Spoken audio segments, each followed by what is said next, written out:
I'm Christopher Gall. And I'm Michael Taylor Gray. With NewsWrap, a summary of some of the news in or affecting LGBTQ communities around the world for the week ending January 18th, 2020.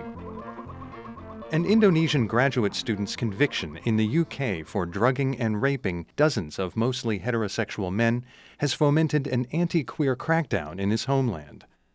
Muhammad Idris, the mayor of the West Java city of Depok, is calling for increased efforts to stop what he called the spread of LGBT in the name of social, moral, and religious teachings. He said he would establish rehabilitation centers for LGBTQ people to help them live a normal life. Activists have expressed fears of having their homes raided by so-called religious police. The family of convicted rapist Reynard Sinaga lives in Depok. They've apparently been paying all of their now 36-year-old son's expenses since he began studying in the UK as an international student more than a dozen years ago. But Sinaga spent much more time luring intoxicated young men outside bars in central Manchester to his nearby flat, where he spiked their drinks with sedatives and filmed himself raping them, in many cases for hours. He was found guilty of 136 counts of raping 48 men. But authorities believe the number of his victims is much larger and called him the most prolific rapist in British legal history. Most victims, prosecutors say, didn't know what had happened to them when they woke up in Sinaga's bed. They thought he had been a good Samaritan and had rescued them from a drunken stupor. Sinaga's sexual assaults were only discovered after one victim woke up mid-rape, fought him off, and contacted the police. Sinaga claimed that each of his victims was participating in fantasy sex play where they played dead while he raped them. Some critics are calling Sinaga's 30-year sentence unduly lenient and are demanding what's called a whole life order, life in prison without the possibility of ever being released. Sinaga's notoriety has spread across mostly Muslim Indonesia, but queer activists say that the media has focused on his sexual orientation rather than the rape cases themselves. Veteran activist Dede Otomo said that the widely reported case has created homophobic hysteria. In addition to the inflammatory comments and actions of Depok Mayor Idris, at least 4 guest houses on the Indonesian island of Bali are being investigated for marketing themselves specifically for the gay community. One is already shut down. Bali is a favorite tourist destination. More than 1 million Australians alone visit Bali every year. Jakarta-based activist Lini Zurlia said that many others are being harassed online for the rapist being part of my circle, as if being gay is to be like Sinaga. Consensual adult same-gender sex is not illegal in the East Asian nation, except in Islamic law-governed Aceh province, where several people charged with that crime have been whipped in the public square. But societal prejudice throughout the multi-island nation is widespread. Amnesty International and other global human rights groups have condemned the mushrooming homophobia. A statement issued by a coalition of 16 LGBTIQ groups in Indonesia sharply criticized the fact that Sinaga and his infamous crimes are being used to incite anti-queer hatred. Sexual violence can be committed by and to anyone, the statement pointed out, regardless of class, level of education, religion, age, sex, and sexual orientation. In the West African nation of Nigeria, 15 people, mostly college age, were arrested by Hizbah, religious police enforcing Sharia or Islamic law, at a party in northern Nigeria's Bayero University, Kano, on January 9th. Many of the detainees were celebrating their graduation. The Nigerian news outlet Punch reported that the suspected gays would be sent to a correctional center where Hizbah board member Shehu Ishaq said they will be reoriented and at the close of the day they will desist from their waywardness and turn a new leaf. Punch reported that more than 35 other people at the party escaped capture.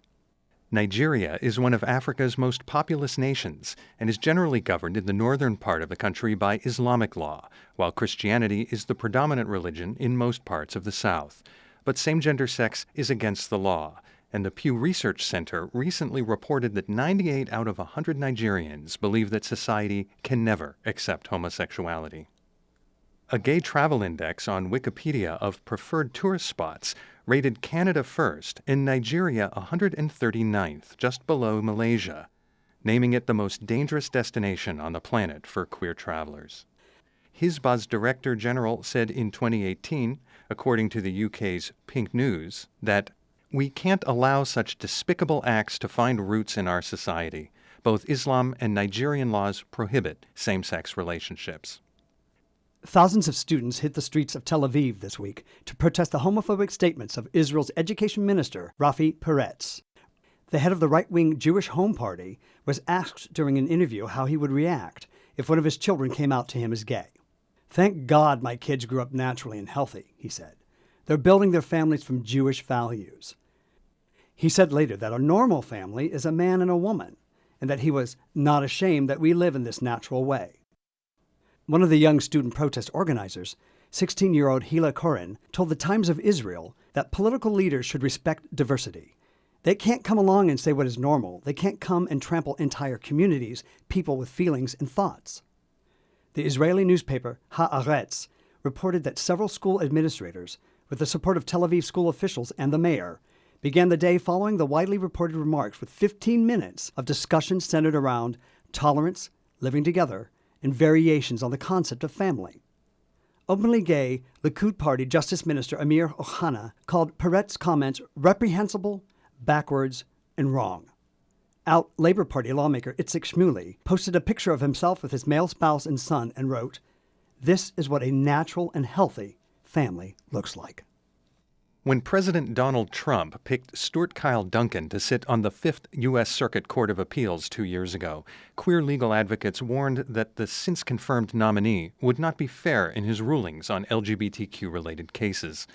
Their concern was validated on January 16th when Duncan rejected transgender defendants Catherine Nicole Jett's request that her chosen name and proper pronouns be used in all court documents. Duncan repeatedly deadnamed her as Norman Jett and wrote that no authority supports the proposition that we may require litigants, judges, court personnel, or anyone else to refer to gender dysphoric litigants with pronouns matching their subjective gender identity. It comes as no surprise that in his earlier legal career, Duncan represented the Gloucester County, Virginia School Board in its case against trailblazing transgender student Gavin Grimm.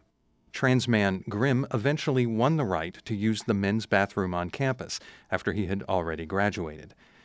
ACLU trans man legal eagle Chase Strangio hopes the full Fifth Circuit Court will overturn the ruling for a number of reasons, including the fact that it is way outside the bounds of what federal courts generally do.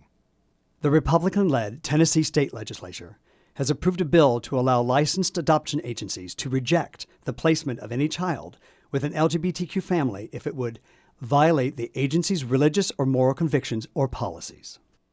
It passed the Republican-controlled lower house last year and passed in the state Senate this week. Republican Governor Bill Lee announced on January 14th that he would be signing the bill into law. A single Republican state senator, Steve Dickerson, joined the chamber's 5 Democrats in opposition, saying that he expected the bill's passage would cause the waiting list of children needing adoption to increase somewhat. Tennessee follows several other states in banning queer families from adopting children. They include Alabama, Kansas, Michigan, Oklahoma, South Dakota, Texas, and Virginia. West Virginia is currently considering similar legislation, and the Trump administration is pushing a similar law at the federal level. Finally, the U.S. National Basketball Association has witnessed its first wedding of a high-profile gay man. Rick Welts came out shortly before leaving his post as president of the Phoenix Suns. He left the Suns to move to Northern California to be with his boyfriend, Todd Gage. He was eventually hired as president and COO of the San Francisco-based Golden State Warriors.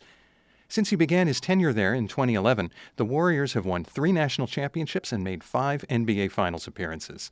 When he came out, Welts also revealed that he had lost his first long-term partner to AIDS-related complications in 1994. Welts is one of the very few out executives in U.S. professional sports. He was said to have spearheaded the decision by the NBA to move its All-Star game out of Charlotte, North Carolina in 2016 because of the state's anti-transgender bathroom bill, HB 2. No openly gay men are currently active in any U.S. professional sport. Todd Gage and Rick Welts made themselves legal as a couple on January 10th in an official wedding ceremony at San Francisco City Hall, officiated by Mayor London Breed.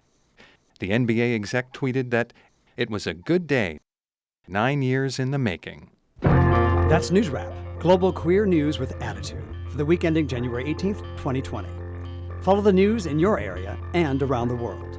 An informed community is a strong community. NewsWrap is written by Greg Gordon, edited by Lucia Chappelle, produced by Brian DeShazer, recorded at the studios of KPFK Los Angeles, and brought to you by you.